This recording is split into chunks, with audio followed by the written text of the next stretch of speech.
ఆదిలాబాద్ జిల్లా వార్తల విషయానికి వస్తే జిల్లాలో ఇంద్రమ్మ ఇళ్ల కేటాయింపులో అవినీతి అక్రమాలు జరుగుతున్నాయని లబ్ధిదారులు ఆందోళన వ్యక్తం చేశారు.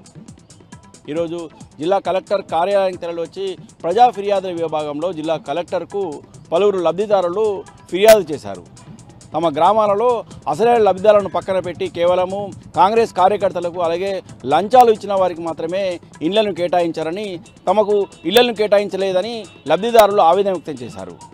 అధికారులను అడిగితే ₹1,00,000 ఇవ్వాలని డిమాండ్ చేస్తున్నారని, కనీసం 20,000 రూపాయలైనా ముందుగా అడ్వాన్స్గా చెల్లిస్తే తమ పేరు ఎక్కిస్తామని బాటంగా సిబ్బంది అధికారులు చెప్తున్నారని జిల్లా కలెక్టర్కు లబ్ధిదారు ఫిర్యాదు చేశారు. ఇప్పటికైనా జిల్లా కలెక్టర్ ఇంద్రమ్మ ఇళ్ల కేటాయింపులో జరిగిన అన్యాయాలు అక్రమాలపై విచారణ జరిపి నిజమైన లబ్ధిదారులకు ఇంద్రమ్మ ఇల్లు వచ్చేలా చర్యలు చేపట్టాలని లబ్ధిదారులు ఈ సందర్భంగా డిమాండ్ చేశారు.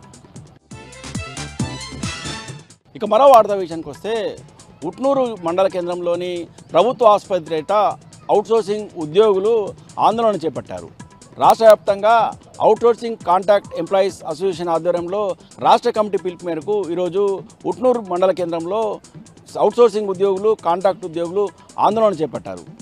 నల్ల బ్యాడ్జీలు ధరించి తమ నిరసన వ్యక్తం చేశారు. గత 3 నెలలుగా తమకు వేతనాలు రావడం లేదని, తాము ఎన్నో ఇబ్బందులు ఎదుర్కొంటున్నామని, నెల తమకు వేతనాలు అందేలా చర్యలు చేపట్టాలని ఈ సందర్భంగా డిమాండ్ చేశారు. లేని పక్షంలో రాష్ట్ర వ్యాప్తంగా ఆందోళన చేపడతామని ప్రభుత్వాన్ని అవుట్సోర్సింగ్ కాంట్రాక్ట్ ఉద్యోగులు హెచ్చరించారు.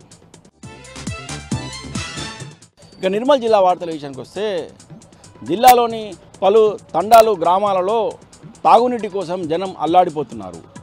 పెంబి మండలంలోని రామ్గూడ తాండాలో గత వారం రోజులుగా తాగునీటి సరఫరా లేక అనేక ఇబ్బందులు ఎదుర్కొంటున్నారు. ఇప్పటికే గ్రామంలో ఉన్న భూగర్భ జలాలు ఎండిపోయి బోరు ఎత్తిపోగా కనీసం గ్రామ పంచాయతీ నల్లాల ద్వారా వచ్చే నీటి సరఫరా కూడా జరగడం లేదు.